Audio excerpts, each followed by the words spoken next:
I spent 8 years building a life with my husband, but when I caught him cheating with my stepsister and confronted them in my living room, my stepmom blamed me for it all. So I gave them what they deserved, but what arrived in the mail left them speechless. Do you ever feel like you're trying so hard to be enough, but it's never quite right? That's me, Emma, 35, graphic designer, stuck in a life that looks fine on the outside but feels like it's fraying at the edges. I'm sitting in my Atlanta split level, the one Ryan and I scraped every penny to buy, staring at a half-finished logo on my laptop. It's for a bakery downtown. I landed the gig last week, a big deal for a freelancer like me, but does anyone care? Nope, not really. Let's back up. I've been married to Ryan for 8 years. He's 37, a project manager, all spreadsheets and late-night emails. We're not perfect. Nobody is. But we've got this rhythm, you know? Or we did. Lately, he's been off, distracted, always on his phone, muttering about work stress. I ask if he's okay, he brushes me off. Just tired, Emma, he says, eyes glued to his screen. I want to believe him. Don't I always? Then there's my family, or what passes for one. My stepmom Linda came into my life when I was 10. After Mom passed, she's 58 now, all sharp smiles and sharper words. Linda's got this way of making me feel like I'm auditioning for a role I'll never get. Her daughter, Chloe, 29, is the star of the show. Chloe's a photographer, always posting artsy shots on Instagram. Linda eats it up. Me? I could win a Pulitzer, and she'd barely blink. Take last weekend. We're at Linda's place for a barbecue, one of those sticky Georgia afternoons where the cicadas hum louder than the conversation. I'm in cut-off shorts, flipping burgers, trying to play nice. Ryan's there, sipping a beer, but he's quiet, scrolling his phone when he thinks I'm not looking. Chloe shows up late, all flowy scarves and big sunglasses, like she's auditioning for a rom-com. Linda lights up. "Oh, Chloe, you look radiant." I swallow it down, like always. Over dinner, pulled pork, coleslaw, sweet tea, I mention my bakery project.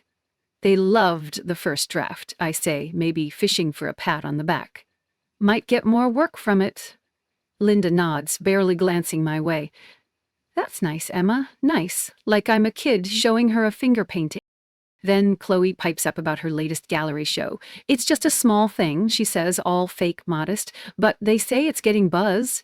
Linda practically levitates. Small? Oh, honey, it's incredible. You're so gifted. She turns to the table like we're her audience. Isn't she just amazing? Everyone nods, Ryan included, a little too quick. I catch it, that split-second look between them. A smile, maybe. Or am I imagining things? I stab my coleslaw, my face hot. Why does it always feel like this? Like I'm invisible next to Chloe's spotlight. I try to shake it off, but it clings, like humidity you can't escape. Ryan's no help. He's barely touched his plate, eyes darting to his phone again. Everything okay? I whisper. He shrugs. Yeah, just work. Work, sure. Driving home, Atlanta's traffic crawling as usual, I try to talk to him. You seem off, I say, gripping the wheel. Is it me? He laughs, but it's tight, forced. You're overthinking him. Back home, I'm brushing my teeth, staring at myself in the bathroom mirror. I'm not bad looking. Curly brown hair, freckles, maybe a few stress lines, but I feel faded, like I'm blurring at the edges. Ryan's already in bed, scrolling again. I climb in, hoping for a real talk, but he mutters, "Night." I lie there, the AC humming, my mind spinning. Linda's voice echoes, "That's nice, Emma." Chloe's smug little smile. Ryan's phone, always buzzing. I tell myself it's nothing. I'm tired, that's all. Work's been crazy, juggling deadlines and clients who change their minds every 5 minutes. Maybe I'm reading too much into it. But that look at the barbecue, was it something? Or am I losing it? I think about Mom sometimes, how she'd listen, really listen, when I rambled about school or dreams or nothing at all. Linda's not her, never will be, and Chloe, she's not my sister, not really. Growing up, it was always her art projects on the fridge, her recitals Linda bragged about. I was the afterthought, the kid who got nice instead of amazing. I thought marrying Ryan would fix that ache, like building my own family would make me enough. But now, I'm not so sure. I roll over, staring at the ceiling. Ryan's snoring softly, oblivious. My laptop still open on the nightstand, that bakery logo mocking me. I worked so hard on it, stayed up late tweaking fonts and colors. For what? A pat on the head? A husband who'd rather clap for Chloe's blurry snapshots? Something's off. I can feel it, like a knot in my gut. I don't know what it is yet, but it's there, waiting. Am I crazy for thinking that? Or is this just the start of something worse? I close my eyes, willing sleep to come, but all I see is that barbecue, that look, that phone. Maybe I'm wrong. Maybe everything's fine. But what if it's not? Okay, I need to get this out. You ever get that gut feeling something's wrong, but you tell yourself you're just being paranoid? That was me, lying awake night after night, replaying that barbecue, that weird look. It's eating me up. I can't ignore it anymore. So, I start digging. God, I wish I hadn't. It's the little things furnace, he's gone a lot. Late meetings, he says, always work. But when I ask about his day, he's vague, switching topics fast.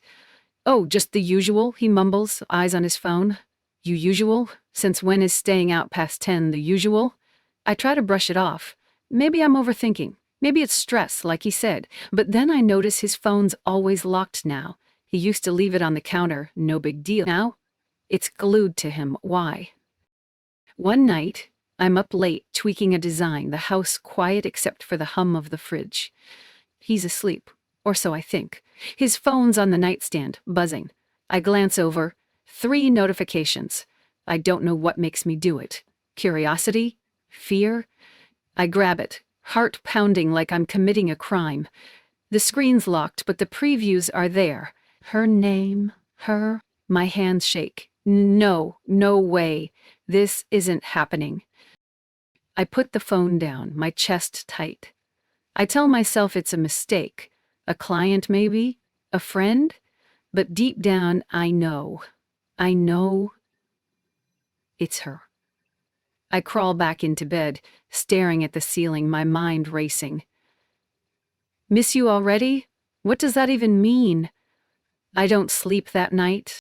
The next day, I'm a zombie, sipping coffee, pretending everything's fine. He's all smiles, grabbing toast, saying he's got a big project. I nod, but I'm watching him. The way he avoids my eyes, the way he pockets his phone like it's gold. I'm not crazy, am I? I can't just ask him. What if I'm wrong? What if... So I start piecing things together. Her social media is vague but loud, posts about new connections. A blurry shot of 2 wine glasses at some rooftop bar. I scroll back, my stomach twisting. There's a photo from a month ago, her at an art show, tagged at a gallery downtown. I remember that night. He said he was at a work thing. Was he there? With her? I feel sick. I dig deeper, hating myself for it. I check our bank app, shared account, because we're VAT coupled. There's a charge, small, from a hotel bar. 2 weeks ago, he was working late.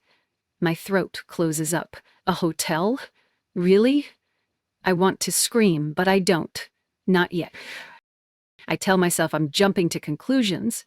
Maybe it's nothing. Maybe I'm seeing what I want to see. But I can't stop. I start noticing how often she's around. Casual mentions of running into him. Her name popping up in group texts. It's like she's everywhere now, and I was too blind to notice. Wasn't I? Then comes the night that breaks me. It's a Thursday, humid, the kind of evening where the air feels heavy. He says he's got a client dinner, won't be home till late. I nod, all supportive wife, but my gut's screaming. I wait 10 minutes after he leaves, then grab my keys. I'm not proud of it, okay? But I have to know. I drive to her loft, that artsy spot downtown with string lights and overpriced coffee shops. I park a block away, my hands sweaty on the wheel. What am I even doing? I almost turn back, but then I see his car, right there, outside her building. My heart's in my throat. I sit there, frozen, telling myself to go home. But I can't. I walked to her place, staying in the shadows like some bad spy movie. Her windows lit up, curtains half open, and there they are. Him, her, laughing, leaning close, her hand on his arm. It's not innocent. Not even close. I want to bang on the glass, yell, make them see me. But I don't. I just stand there, my eyes burning, my world crumbling. I don't know how long I stay. Minutes? Hours? I stumble back to my car, tears blurring everything. I drive home, the radio off, just me and my thoughts. How long has this been going on? How did I miss it? I think about every late night, every excuse, every time I let it slide. I'm such an idiot. When I get home, I dig through his stuff, quiet, like I'm afraid he'll catch me. In his glove box, I find a receipt. Hotel bar. Same one from the bank statement. 2 drinks. One night. My hands shake so bad I drop it. It's real. My husband, my stepsister, together. I sit on the couch, our wedding photo staring at me from the shelf. 8 years. 8 years of building a life, and for what? I want to call him, scream, demand answers. But what's the point? I know the truth now. Don't I? I'm shaking, my mind a mess. What do I do? Confront them? Pretend I didn't see? I feel so alone, like nobody would believe me even if I told them. Who would? Her with her perfect life? Him with his easy charm? I'm just me. I curl up, the receipt crumpled in my fist. Tomorrow. I'll figure it out tomorrow. But tonight I'm broken. How could they do this? How could he? I can't keep pretending, not after what I saw, what I know. It's like a fire in my chest, burning me up inside. I need answers. I need them to look me in the eye and admit it. So I do something crazy. I invite them over, all 3 of them, to our house, tonight. I text, casual as I can manage, "Can we talk? Family stuff?" My hands shake, hitting send. What am I even doing? They show up right on time like it's just another Sunday dinner. He walks in first, all easy smiles, like nothing's wrong. She follows, tossing her hair, that smug little grin I want to wipe off her face. Stepmom's last, her eyes sharp, sizing me up. I feel sick, but I don't let it show, not yet. I gesture to the couch. Sit. My voice sounds steadier than I feel. How is that possible? I don't waste time. I've been rehearsing this in my head all day, pacing the kitchen, my heart pounding. I stand, arms crossed, and let it out. I know, I say, staring at him. I know about you and her. The room goes dead quiet. His face freezes, that smile gone. Her eyes widen just for a second, before she fakes confusion. "What are you talking about?" she says, all innocent. "Oh, please." I don't back down. I pull out my phone, the screenshots I took texts, that hotel receipt. I toss it on the coffee table. Explain this. My voice cracks, but I keep going. I saw you at her place, together. I'm shaking now, the words spilling out. He stammers, his face red. It's not what you think, okay? Not what I think? I laugh, but it's bitter, sharp. So what is it? Tell me, right now. He opens his mouth, closes it again. Nothing. She jumps in, voice all soft and fake sad. You're blowing this out of proportion. It was nothing. Nothing? I want to scream. I saw her hand on him, their stupid laughs. That wasn't nothing. Even Stepmom leans forward, her lips curled like she's enjoying this. Oh, Emma, she says, slow, deliberate. Maybe if you were more attentive, this wouldn't have happened. I freeze. Did she just... My ears ring, like the world's tilting. What did you say? I whisper. She shrugs. All casual cruelty. Some women just don't know how to keep a man. For their betrayal? I'm unraveling, my eyes burning. You think this is my fault? I snap, turning on her. You've always picked her over me. Always. And now this? She rolls her eyes, actually rolls them. Don't be dramatic, she says. Dramatic? I'm losing it now, my voice rising. Dramatic? My husband sneaking around with her, and you're telling me I'm the problem? He tries to cut in, all pathetic. It just happened, okay? We didn't mean to hurt you. Didn't mean to? I spit on him, my finger in his face. 8 years, and you throw it away like it's nothing? My throat's tight, tears spilling now. I hate crying in front of them, but I can't stop. You were supposed to be mine. I choke out. You promised. She's crying too, but it's fake, all sniffles and dabbing eyes. You're making me the villain, she says. I'm not perfect, but... I cut her off. Stop. Just stop. I'm done with her act. I look at all three of them, this twisted little trio, and something in me snaps. Why am I begging them to care? Why am I letting them twist? Some mom stands, grabbing her purse. This is ridiculous, she says. You need to calm down. Calm down? I laugh loud, unhinged. Get out, I say, pointing to the door. All of you, he tries to protest, reaching for me. Let's talk. They leave, her whining, him muttering, stepmom huffing like I'm the one who's wrong. The door slams and it's just me, the house too quiet, my breathing ragged. I sink to the floor, right there in the living room, my back against the couch. The tears come hard now, the kind that hurt your chest. I feel so small, so stupid. How did I let it get this far? How did I not see? I think about every time I let her win, every time stepmom brushed me off, every time I trusted him. Was it always like this? Was I always this blind? I want to disappear, to crawl into bed and never wake up.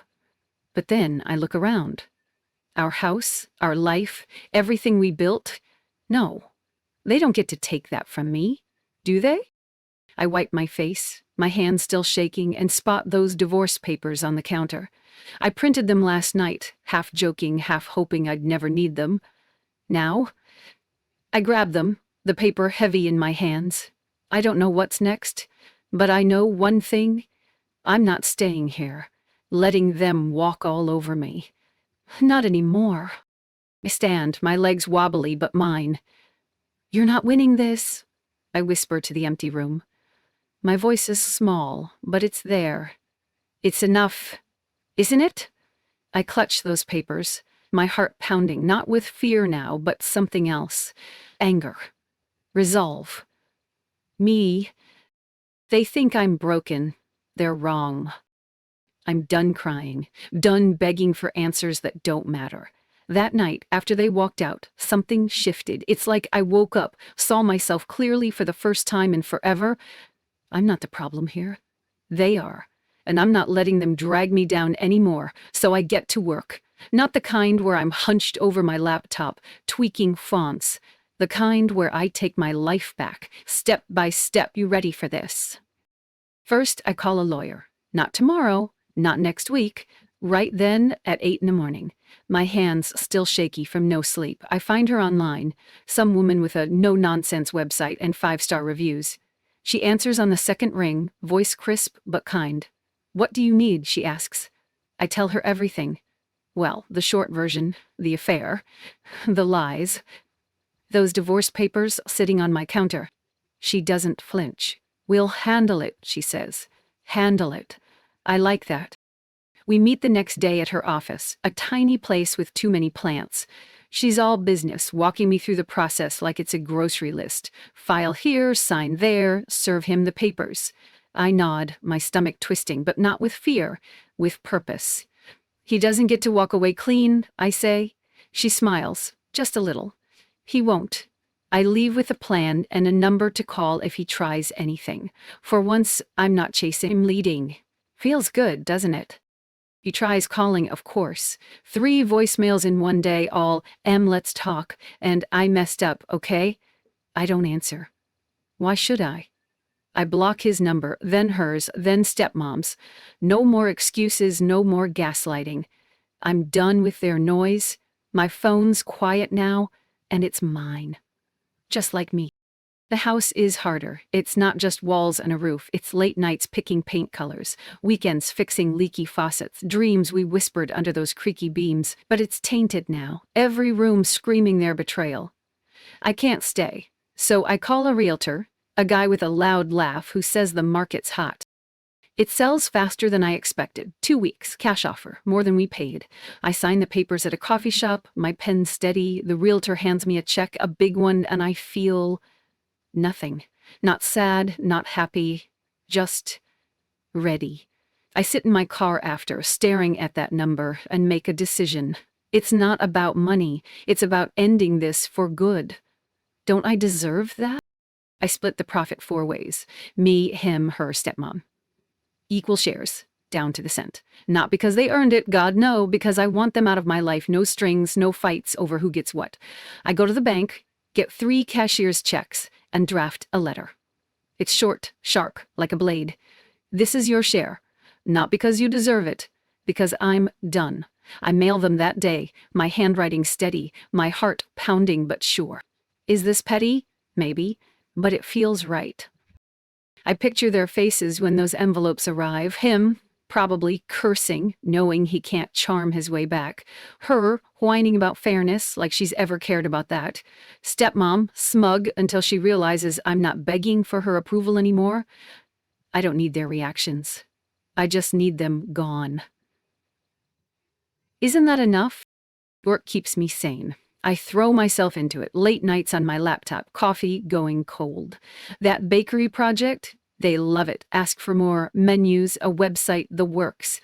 I say yes, not because I need the cash, but because it's mine, my talent, my hustle.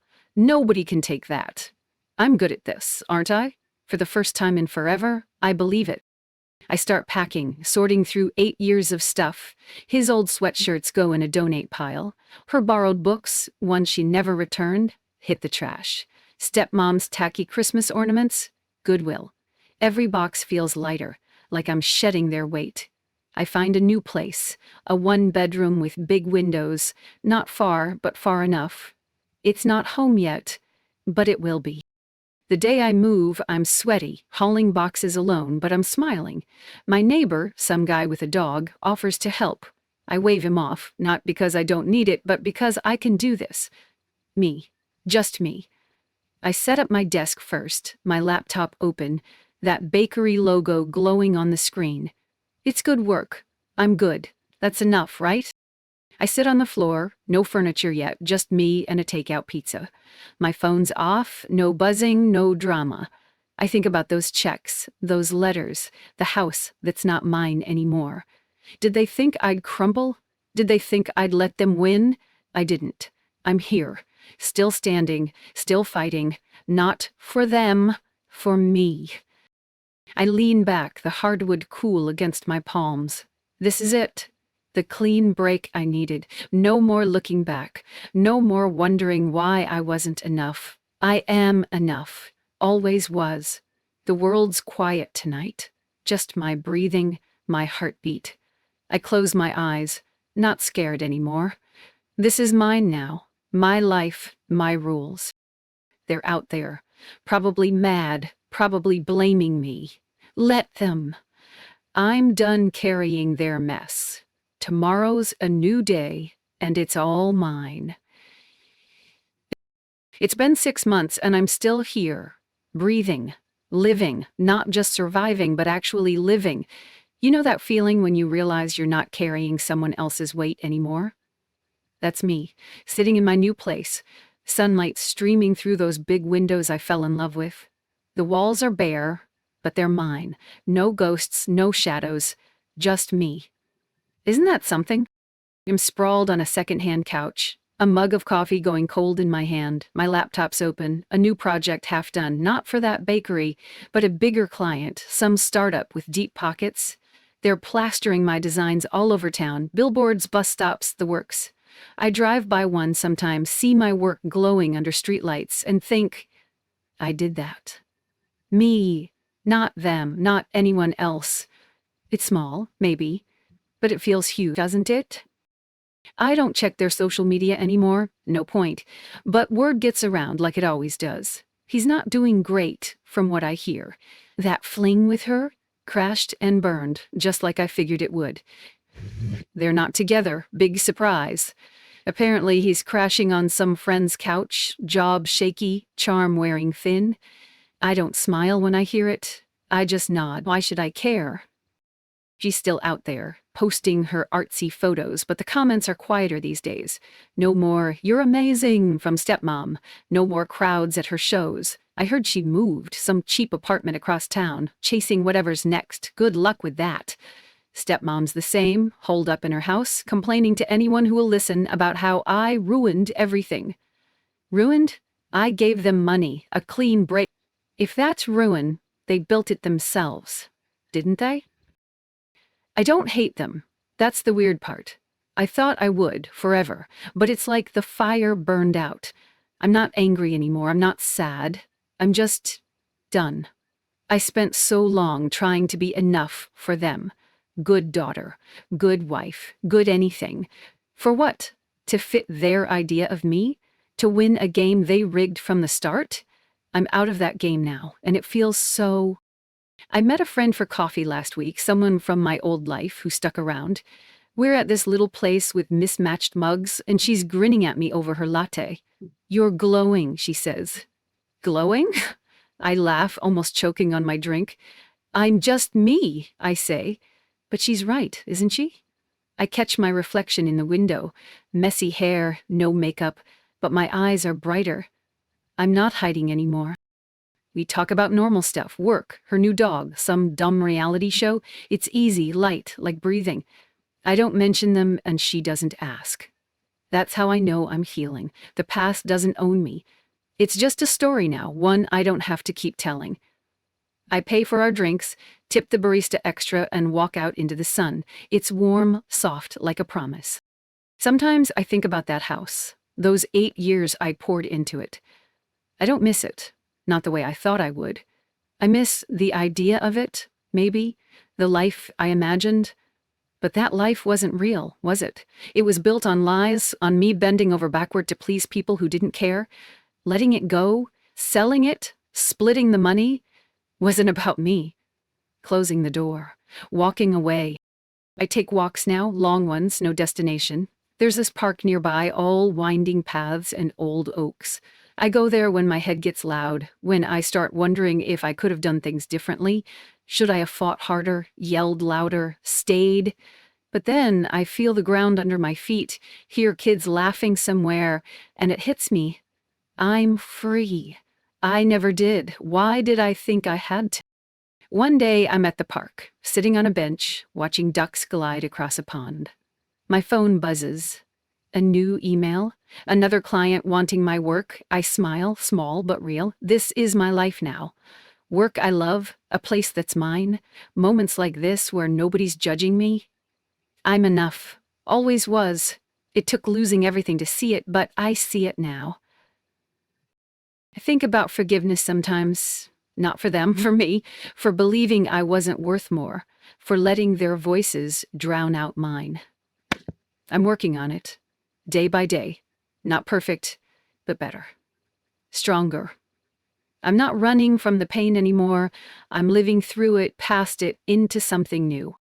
The sun's dipping low, painting the sky pink and gold. I start walking back. My apartment's waiting boxes, still unpacked, dishes in the sink, a life half built, but all mine.